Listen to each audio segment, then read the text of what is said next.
elections will come, like what they are going for now in Kogi State. And of course, you have seen what is going on. How lists have been, changed to favor a particular candidate. Yeah, the delegates list to favor a particular candidate whom, as far as I'm concerned, is dead on arrival.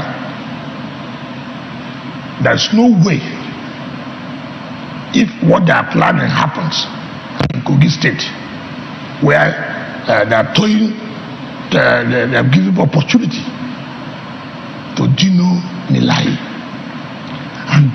And this is what I tell people. You started to fail first. When you give Dino that ticket, you know he won't win in Kogi State. And then tomorrow, why would Kogi people say they will vote for a candidate like Dino? But it's that I'm not joking.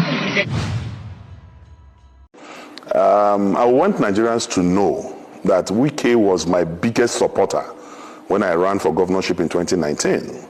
Wike was my biggest supporter financially and even otherwise. Apart from funding me to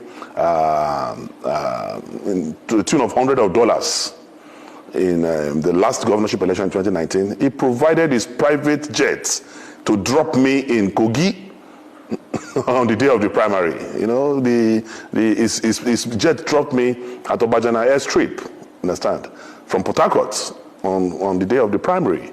That's to show the level, magnitude, and intensity of his support and belief in me in 2019. So the man who saw competence, who saw capacity, and even invested his money in that project, today, in 2023, is saying that I am not qualified. The only explanation to that is psychotic disorderliness. The only explanation to that is mental fatigue.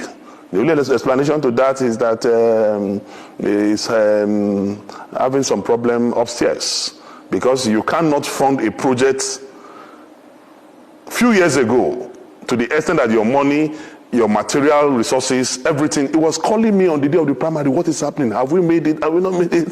So the same champion you saw some few years ago, today, because I am not a bootlicker, because I have refused to work in alliance with your myopic agenda, because I have refused to corroborate your intellectual stagnancy, you now say that the same person you sponsored some years ago today is no longer qualified to be governor. I am more qualified to be governor than Nyesom Wike. If somebody like Yaya Bello and Wike can become governor, then you are saying the intellectually mobile fine boy Dino cannot be governor. How? But I want to tell you that Wike is a pretentious character. Is a liar, and he has no integrity, no iota of integrity. Wike was calling me when Atiku Abubakar was to announce his running mates. I have records, and I've printed it out, and I'm waiting for him. He called me 19 times in 2 hours, begging us to convince Atiku Abubakar to make him the vice presidential candidate. So when I see him lying on TV, because of the south of this country, because of southern Nigeria, the name of moves to south, you that were lobbying us and begging us, promising us heaven and earth to convince Atiku Abubakar to make you vice presidential candidate. He was begging all of us, promising heaven and earth. Atiku should announce him. It was around 1 or so that I told him, Oga, nobody will give you vice president. That was when he left and then flew back to. So the man who was so desperate to be vice president, because you didn't get it, you now started a southern agenda. I don't believe in such unprincipled, zero integrity character like Nyesom Wike. If he will not wash his hands out of Kogi State and leave Dino Milai alone, my primary business is other people's businesses. If I open my can of worms and maggots on Wike, but I'm waiting for him.